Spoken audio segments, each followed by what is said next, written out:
Ndabahaye mwirwe mwese nshuti banywanyi bacu mwebwe mukomeje kubana natwe mu biganiro n'amakuru tubatunganiriza ngaha kuri Iyakure Official. Iyakure Official ni imboneshakure imwe rudende ibashitsa ko amakuru yizegwe, amakuru atosoye, amakuru aba yatohojwe n'itsinda ry'abamenyesha amakuru b'inzobere mu karere k'ibiyaga binini, maze tukayabashikiriza mu buryo bwihuse. Turi ku igenekerezo rya 14 ukwezi kwa kabiri umwaka w'ibihumbi 2025. Majoro Isidore Habarurema warurongoye ibatayo y'abasirikare b'u Burundi bari barimo kurwanira mu micungararo y'ikibuga cy'indege cya Kavumu yaraye yiciwe ku rubuga rw'imirwano.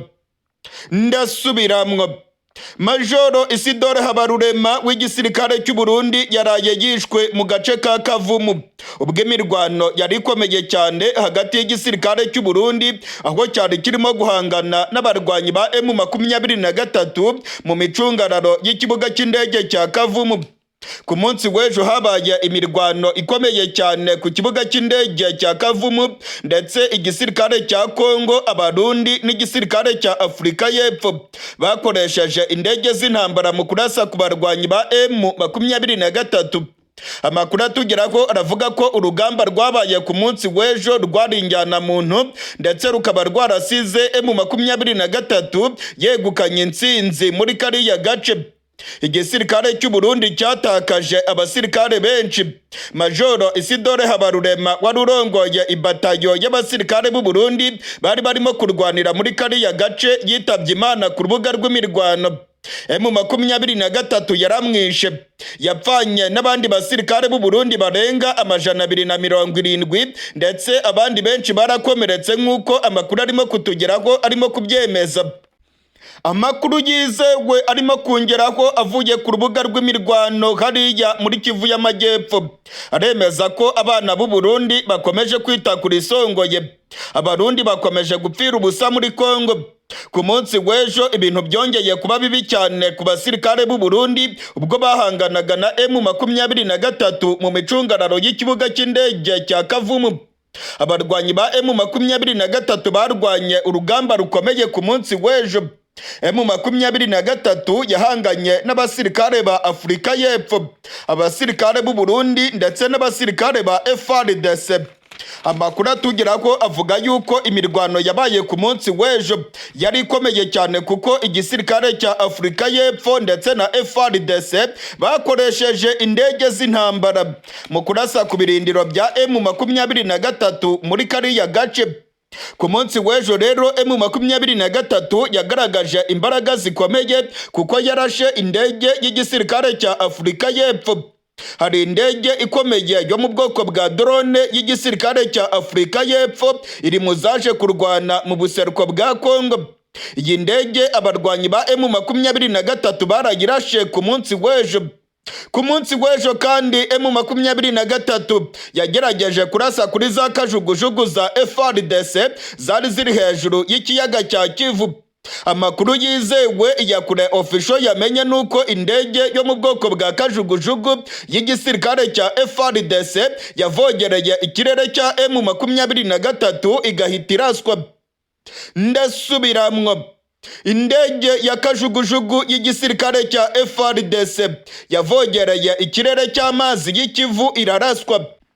Amakuru yizewe twamenye kandi twavanye mu masoko atandukanye haba muri FARDC ndetse no muri M23 yose aremeza aya makuru. Indege y'igisirikare cya Kongo yavogereye amazi y'ikiyaga cya Kivu, ikirere cya Kivu yagerageje kukinjiramo maze iraraswa. Yarasiwe hejuru y'ikiyaga cya Kivu, ndetse amakuru atugeraho aravuga ko yangiritse mu buryo bukomeye ku buryo abapilote babiri bari bagirimo bahise bitaba Imana. Aya ni amakuru arimo kwemezwa n'amasoko yacu mu gisirikare cya Kongo. Ku munsi w'ejo rero urugamba rwari rwahinduye isura. inkuru ikomeye cyane kandi ishavuje cyane abanyagihugu b'u Burundi nuko abasirikare b'u Burundi barenga 270 bitabye Imana ku rubuga rw'imirwano. Majoro Isidore Habarurema wari ubarongoye hariya mu micungararo ya Kavumu nawe yitabye Imana. Uyu Majoro Isidore Habarurema arazwi cyane, ni somambike w'abategetsi bakomeye ngaha mu gihugu cy'u Burundi. Yaragiye avugwa mu mabi menshi cyane yibasiye abatavuga rumwe n'ubutegetsi bwa CNDD FDD. Majoro Isidore Habarurema rero yaguye ku rubuga rw'imirwano ndetse yapfanye n'abasirikare b'u Burundi barenga 270. Amakuru aravuga yuko abasirikare barenga 300 bakomeretse mu buryo bukomeye, ndetse amakuru akemeza ko M23 yafashe za matekwa nyinshi mu mirwano yabereye hariya mu gace ka Kavumu.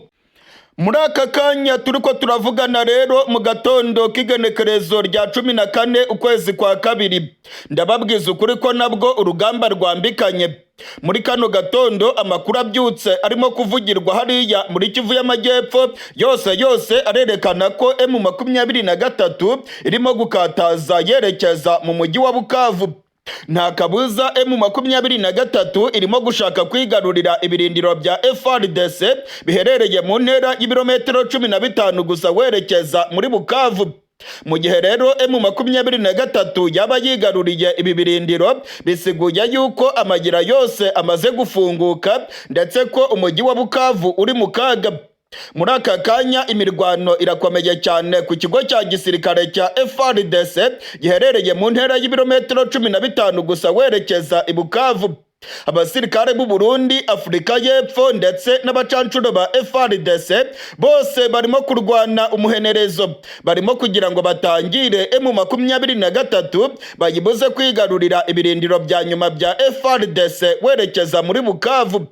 Gusa amakuru arimo kutugeraho aravuga yuko M23 irimo kugaragaza imbaraga zidasanzwe.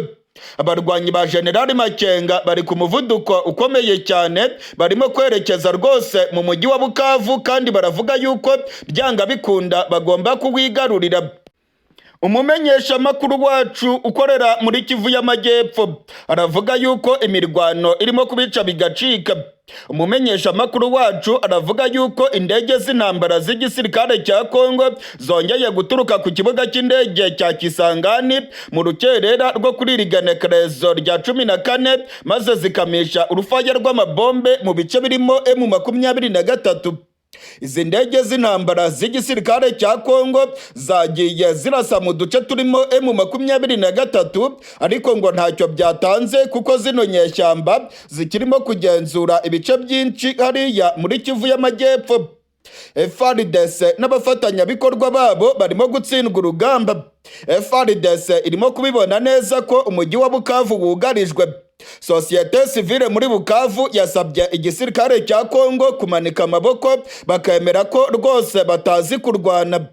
Abarongoye sosiyete sivile muri Kivu y'Amajyepfo cyane cyane mu mujyi wa Bukavu ku munsi w'ejo banditse ikete bandikiye guverineri w'intara ya Kivu y'Amajyepfo, bavuze ko badakeneye imirwano muri uyu mujyi wa Bukavu. Abarongoye sosiyete sivile bavuze ko FARDC ari ibinebwe ndetse ko FARDC byagaragaye ko itazi kurwana. Abarongoye sosiyete sivile batanze akarorero k'ibyabaye mu mujyi wa Goma, batanga akarorero k'ibyabaye mu mujyi wa Bunagana ndetse n'ibindi bice byose FARDC yatakaje, maze bavuga ko badakeneye imirwano mu mujyi wa Bukavu kuko n'ubundi ngo birazwi neza ko M23 izahacakira. Ngo bibaye byiza rero yahacakira nta musivile uguye muri iyi mirwano ndetse n'abasirikare ba Kongo bakareka kwita kuri isongoye. Sosiyete sivile rero ikavuga ko FARDC ikwiye kumanika amaboko ndetse ikivana muri uyu mujyi wa Bukavu abantu badapfiriyemo, kubera ko FARDC n'ubundi yarwana cyangwa ntirwane ngo biragaragara ko ari ibinebwe ndetse nta n'imbaraga bafite zo guhagarika M23 ngo bayibuze kwinjira muri uyu mujyi wa Bukavu. Mu gihe rero imirwano irimo kubica bigacika mu buseruko bwa Kongo, ndabamenyesha ko na hano mu gihugu cy'u Burundi ibintu bikomeje kuyangara. Ku munsi w'ejo habaye ukurasana gukomeye cyane mu ishyamba ry'ikibira.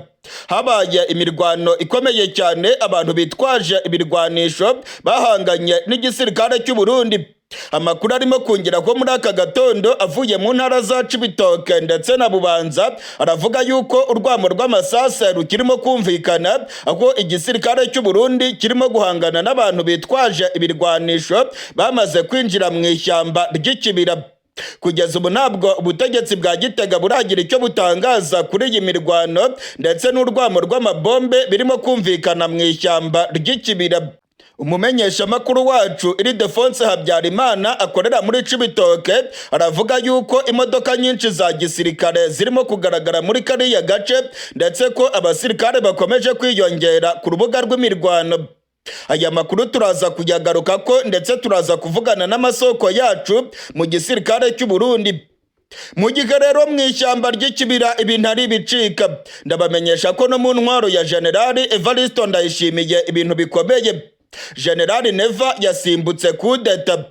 Generali Neva yaragiye gutembagazwa ku butegetsi ku igenekerezo rya 12 mu masaha y'ijoro ashyira igenekerezo rya 13.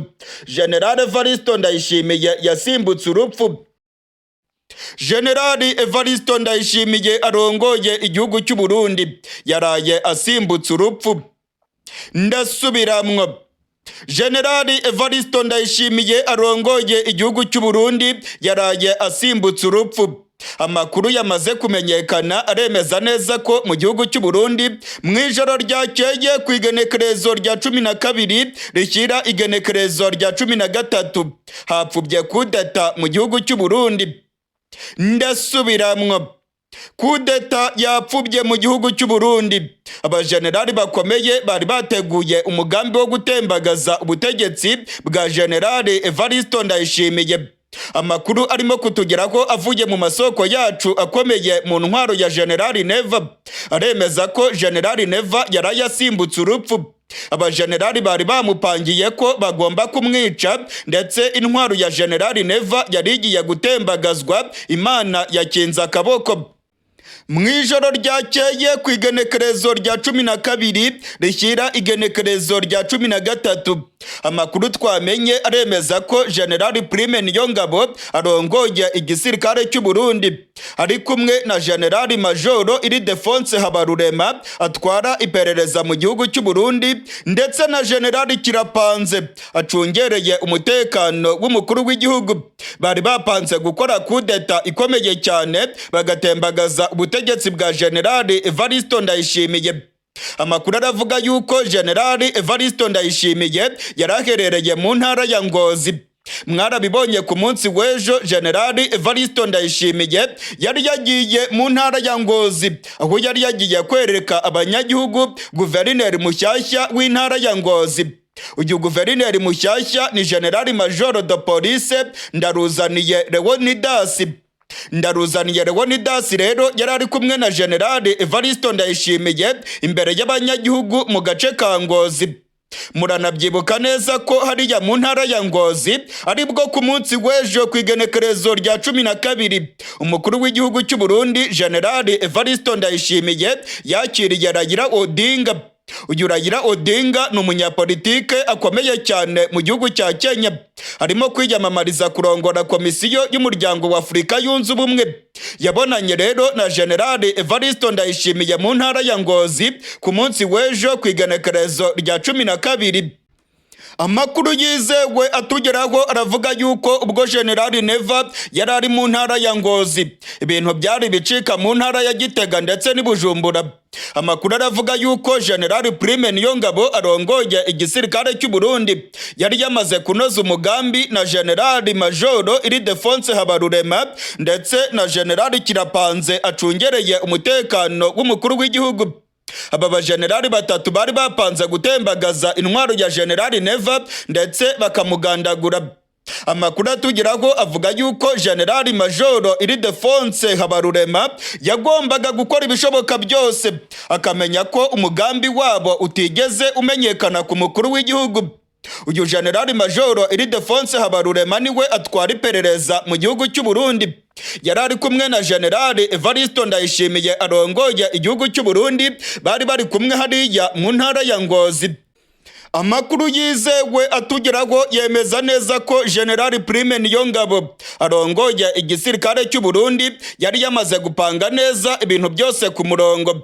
Amakuru aravuga yuko General Prime Niyongabo yari yamaze gutegura abakomando bagomba kwigarurira radiyo y'igihugu ndetse na televiziyo y'igihugu.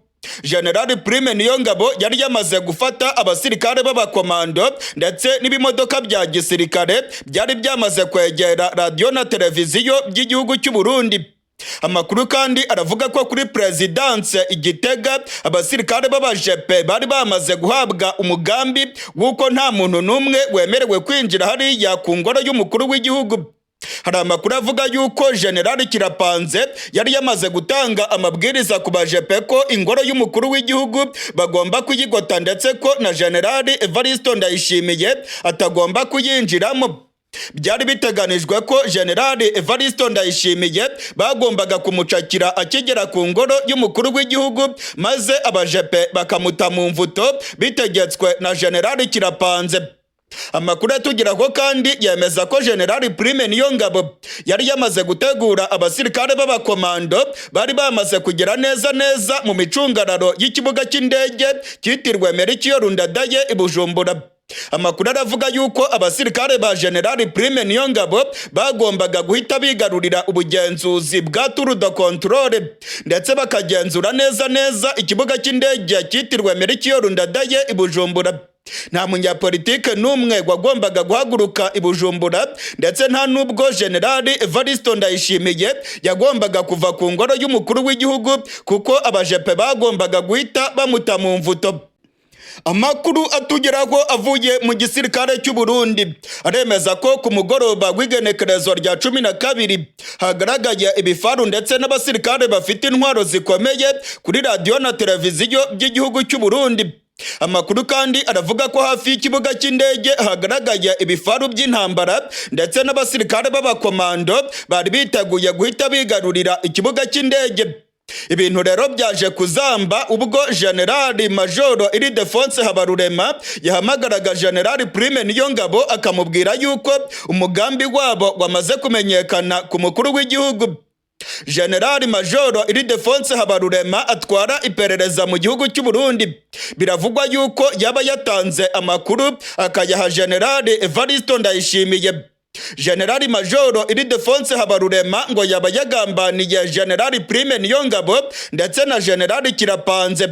Amakuru yose yo gutembagaza ubutegetsi bwa General Evariste Ndayishimiye uyu mugabo General Ildefonse Habarurema ngo yayabwiye neza General Neva. Amakuru yizewe arimo kutugeraho aremeza neza ko General Majoro Ildefonse Habarurema ariwe wagambaniye General Prime Niyongabo ndetse na General Kirapanze.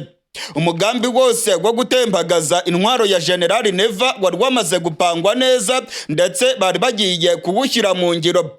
Ubwo General Neva yarari mu ntara ya Ngozi biravugwa yuko General Ildefonse Habarurema yamwongoreye mu matwi akamubwira ko Igitega ndetse n'i Bujumbura ibintu byayangaye. Yamubwiye ko General Prime Niyongabo ndetse na General Kirapanze barimo gutegura kudeta kandi ko ubutegetsi bwiwe bagiye kubutembagaza. General Neva ntago yigeze ataha. General Neva yagumye mu ntara ya Ngozi niho yaraye kugeza mu gatondo k'igenekerezo rya 13 nk'uko amakuru yizewe arimo kubyemeza. Ubungubu rero hari ukurebana y'ingwe gukomeye cyane hagati ya General Prime Niyongabo arongoye igisoda cy'u Burundi ndetse na General Ildefonse Habarurema wamenye ibanga ry'uko bari bagiye gutembagaza ubutegetsi bwa Neva. Amakuru atugeraho avuga yuko General Ildefonse Habarurema ari somambike wa General Neva ndetse uyu mugabo ngo akaba yamenye amabanga yuko ubutegetsi bwa shebuja bwari bugiye gutembagazwa kugira ngo akomeze kuba umutoni ndetse n'umwizerwa mu biro by'umukuru w'igihugu. Amakuru arimo kutugeraho aravuga yuko ubungubu ibintu byayangaye. Hari icyuka cyo kurebana y'ingwe hagati ya chef d'etat major ndetse n'umukuru w'igihugu General Prime Niyongabo ndetse na General Kirapanze. Ubungubu bari mu mazi abira. Amakuru arimo kutugeraho aravuga yuko General Neva ashobora gutanga itegeko ko bano ba generali batabwa mu mvuto. Gusa ngo biracyakomeye cyane kuko aba bajenerali bafite imbaraga nyinshi mu Burundi, ndetse akagwi k'abajenerali barongoye igihugu cy'u Burundi bashyigikiye cyane General Prime Niyongabo. Ngo ni ibintu rero biza kugora General Evariste Ndayishimiye kuba yakwikiza General Prime Niyongabo. Byagaragaye ko yaragiye gutembagaza ubutegetsi bwiwe Imana igakinga akaboko. Umwiryane umaze iminsi hagati ya General Evariste Ndayishimiye ndetse na General Prime Niyongabo ndetse n'akagwi k'abajenerali barongoye igihugu cy'u Burundi. Amakuru atugeraho avuga yuko abajenerali barakaye cyane kubera ko abasirikare b'u Burundi barimo gupfira mu buseruko bwa Kongo. Akagwi k'abajenerali barongoye igihugu cy'u Burundi kavuga yuko General Neva arimo koreka igihugu cy'u Burundi. Ibingibi rero ngo nibyo byatumye General Prime Niyongabo ashaka gutembagaza intwaro ya General Neva, ariko bikamuta kuw'amazi.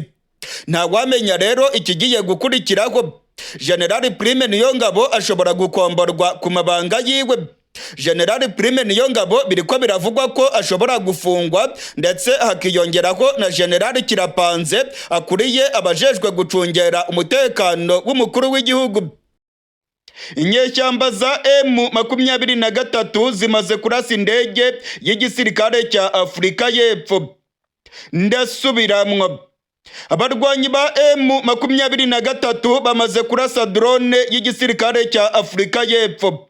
Amakuru yizewe amaze kutugeraho muri kano kanya aremeza ko M23 imaze kurasa iyi ndege mu gace ka Kavumu. Indege z'igisirikare cya Afurika y'Epfo zavogereye ikirere cya Kavumu, ndetse M23 iravuga yuko indege z'intambara z'igisirikare cya Afurika y'Epfo ndetse n'igisirikare cya FARDC zirimo kubagabaho ibitero bikomeye. Amakuru arimo kutugeraho aravuga yuko igisirikare cya Afurika y'Epfo imirwano cyayikajije. Harimo kuba urugamba rukomeye cyane muri Kivu y'Amajyepfo. Amakuru aravuga yuko indege z'igisirikare cya Afurika y'Epfo zamaze kwinjira ku rubuga rw'imirwano. Harimo kugaragara za kajugujugu ndetse n'izindi ndege z'indwanyi zirimo kugaragara muri Kivu y'Amajyepfo zirimo kurasa ku barwanyi ba M23. Abarwanyi ba M23 nabo bamaze gutangaza ko bahanuye drone y'igisirikare cya Afurika y'Epfo mu gace ka Kavumu hafi y'ikibuga cy'indege. Amakuru yizewe arimo kutugeraho avuye ku rubuga rw'intambara muri Kivu y'Amajyepfo aravuga ko ibintu byadogereye. Ibintu birakomeye cyane, urugamba rugezaho umwana arira nyina ntiyumve. M23 irimo guhangana n'itsinda ry'abasirikare benshi. Abasirikare ba Afurika y'Epfo, Abarundi ndetse na FARDC, aba bose basizoye bakamejeje, baravuga ko byanga bikunda bagomba gusubiza izi nyeshyamba za General Makenga inyuma. General Masunzu Pacifique urongoye zone de defense ya gatatu mu gisirikare cya FARDC nawe yigereye ku rubuga rw'imirwano, niwe urongoye aba basirikare.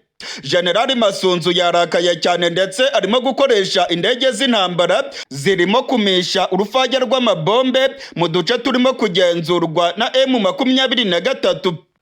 Amakuru yizewe arimo kutugeraho avuye muri Kivu y'Amajyepfo aremeza ko abasirikare ba Afurika y'Epfo, Abarundi ndetse na FARDC bagabye ibitero bikomeye cyane bagamije kwisubiza agace ka Kavumu.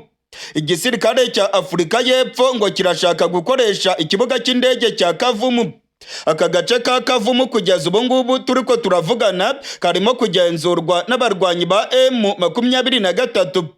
Igisirikare cya Kongo ndetse n'igisirikare cya Afurika y'Epfo bakoresheje indege z'intambara maze bamisha urufaya rw'amabombe muri kariya gace ngo barebe ko M23 yasubira inyuma, ariko kugeza ubu ngubu byabataye kuw'amazi. M23 irimo kwigamba ko yahanuye drone kabuhariwe y'igisirikare cya Afurika y'Epfo. hari drone zikomeye cyane z'igisirikare cya Afurika y'Epfo zatangiye gukoreshwa muri iyi ntambara. Imwe muri zo rero M23 iravuga yuko yayihanuye kandi ko yagiye igakongoka hariya mu gace ka Kavumu. M23 iravuga ko irimo gutanga gasopo ya nyuma ku gisirikare cya Kongo ndetse n'abasirikare b'amakungu bamaze kugera mu mujyi wa Bukavu. M23 iravuga yuko idakomeza kwihanganira ibi bitero birimo guhitana abasivile. M23 iravuga ko indege za FARDC zirimo kurasa buhumyi ndetse ko amabombe yazo arimo guhitana abasivile. Izi ndege ngo zirimo kurasa mu duce dutuwemo cyane n'abanyagihugu. M23 rero imaze gutanga gasopo ya nyuma kuri FARDC ndetse n'abasirikare ba Afurika y'Epfo n'Abarundi. Ibi bikorwa byabo ngo nibikomeza nta kabuza M23 irajya kubicecekesha aho birimo guturuka. Ndabamenyesha ko izi ndege z'igisirikare cya Afurika y'Epfo zirimo guhagurukira ku kibuga cy'indege cya Kisangani. Amakuru twamenye nuko izi ndege zavuye mu Burundi zikerekeza ku kibuga cy'indege Ikisangani aho zirimo guhaguruka zirasa kuri M23 hariya mu gace ka Kavumu ndetse no muri Kivu y'Amajyepfo. Kuri uyu munsi ku igenekerezo rya 13 ukwezi kwa kabiri, ndababwiza ukuri ko imirwano yahinduye isura. Intambara yabaye mbi cyane. M23 irimo kuraswaho urufaya rw'amabombe.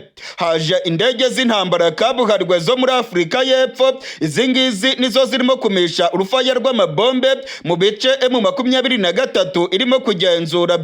Umumenyesha makuru wacu ukorera mu buseruko bwa Kongo aravuga yuko M23 nayo ishobora gukomeza kurwana ndetse ko hari ingamba zikomeye cyane M23 yamaze gufata. Igisirikare cya Afurika y'Epfo nacyo kirabibona neza ko indege zacyo zishobora guhanurwa nyuma gato yaho M23 irashe drone y'igisirikare cya Afurika y'Epfo. Bibwiraga yuko ngo bagiye kwigarurira ikibuga cy'indege cya Kavumu ndetse bagasubiza inyuma M23 nk'uko amasoko yacu muri FARDC arimo kubyemeza. Gusa kugeza ubu ngubu ntabwo M23 irasubira inyuma kuko urugamba rurakomeye cyane ndetse imirwano irimo gusatira umujyi wa Bukavu. Kugeza ubu turiko turavugana rero imirwano ikomeje kubica bigacika muri Kivu y'Amajyepfo. General Makenga ndetse na General Pacifique Masunzu barimo guhangana mu buryo bukomeye. Igisirikare cya Afurika y'Epfo FARDC ndetse n'Abarundi barimo gukora ibishoboka byose ngo babuze M23 gukomeza isonga mbere yerekeza mu mujyi wa Bukavu.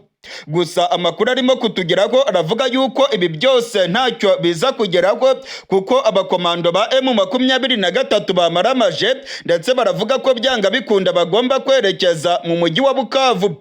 Urugamba rero rurakomeye cyane ndetse urwamo rw'amabombe rurimo kumvikana hariya muri Kivu y'Amajyepfo. Mu gihe rero imirwano ikomeje kubica bigacika, ndabamenyesha ko indege zirimo kuva muri Afurika y'Epfo zitwaye abasirikare zikomeje kugwa ku kibuga cy'indege cyitiriwe Melchior Ndadaye i Bujumbura. Amakuru maze kumenya aremeza ko mu gatondo k'irigenekerezo abasirikare ba Afurika y'Epfo barenga 900 baguye ku kibuga cy'indege cyitiriwe Melchior Ndadaye ngaha mu gihugu cy'u Burundi.